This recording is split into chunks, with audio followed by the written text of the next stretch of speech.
ito nga ang sadya namin dito sa probinsya, hawanan na ang aking tataniman ng kamuting kahoy dahil nga walang mga tanim at malawak ang lupa dito, ngunit walang mga tanim. Kaya ang gagawin ko ngayon habang kami ay bakasyon dito ng isang buwan ay kailangan may magawa naman tayong kaparaanan na mataniman para pagbalik ay mayroong aanihin. Okay sa alright, ayan, inumpisahan ko na ngang magbungkal-bungkal dito. Alright, okay, kailangan natin bungkalin ang mga damo, ang maliliit na mga laman na tumutubo, matanggal ang kanilang mga ugat nang hindi sila lumago. Kailangan ko palang magguwantes at pantalon dahil matalas ang damo, sumusugat ang mga damo sa palad, gayon din sa mga binti at hita. Kaya kailangan nating magguwantes kagaya na itong kinukuha ko na talahib. Matalas po talaga ito, nakakasugat, grabe. Ganito pala ang mga damo rito, nakakasugat at nakakahiwa ng binti at hita. Kailangan natin magkaroon ng safety para hindi tayo magsugat at maghapdi ang ating mga balat. Okay sa alright, mayroon na rin akong itak para pamutol sa mga kahoy na matitigas at sa damo sa kanilang mga ugat. Okay na okay sa alright. Kailangan sa talahib nito ay kasama ang ugat lang hindi na tumubo. Grabe kung tumubo ito, ang taas at ang lago at ang talas pa. So kailangan natin dito ay talagang hindi na makatubo siya hanggang ugat ang ating pagputol dito. Alright, so okay, at aking itatambak ito sa isang bahagi para pag natuyo pwede na itong silapan. Okay sa alright.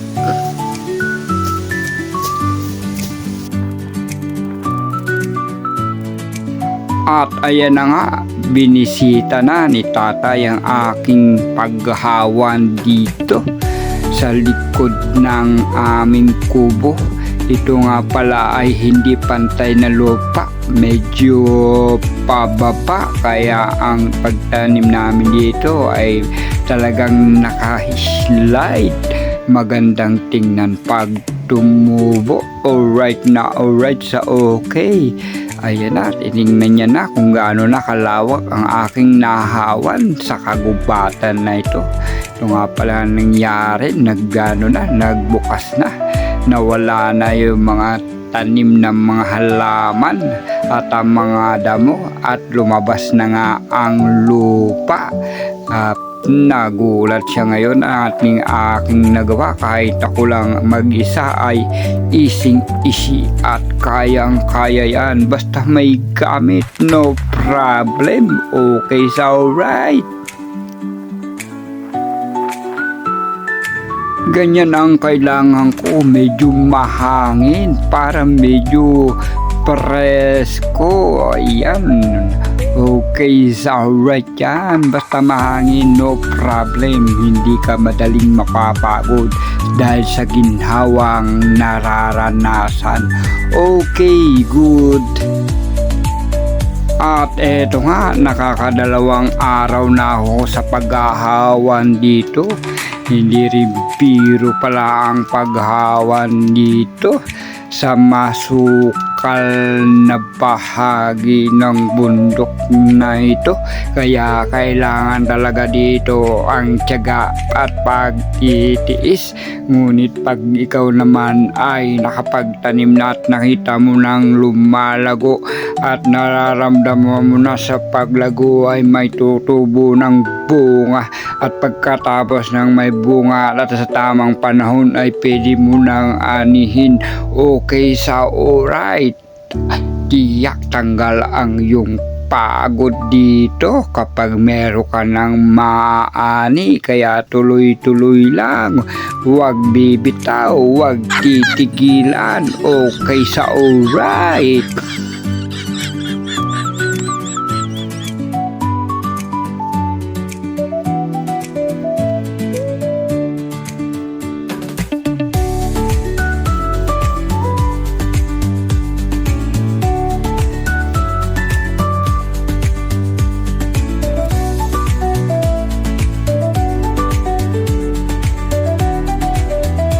formang-forma na akong magsasaka sa forma kong ito. Ayan na. Dahil nga sa aking pagtabas ng mga isang araw o dahil sa mainit, ay ayan, no? Ang dali na niya ng asarolin, kalaykayin ang mga natuyong mga damo, alright, at mga halaman. Kaya ngayon ay akin ang iniipon. Ito palang kahoy dito na mga nabagsak ay mga putol ay akin ang sinalansan at inimpak na yan. At ilalagay ko na rin yan sa pinaka isang lugar para panggatong pag natuyo na. Ayan, medyo malawak na rin ang aking nahawan. Okay, pababa po kasi ang lupa kaya hindi natin masyadong makita ang kalawakan dahil hindi pantay ang lupa. Ito nga pala yung mga kahoy na nakatambak na tinambak ko na pinaghihila ko yan at inakyat dito sa taas kaya okay na okay sa alright. Ayan ang kubo. Ayan, eto na. Pwede nang simulan tong taniman ng kamuting kahoy. Kaya ang susunod kong video ay ang akin namang pagtatanim ng kamuting kahoy. Kailangan namin makuha ng punla.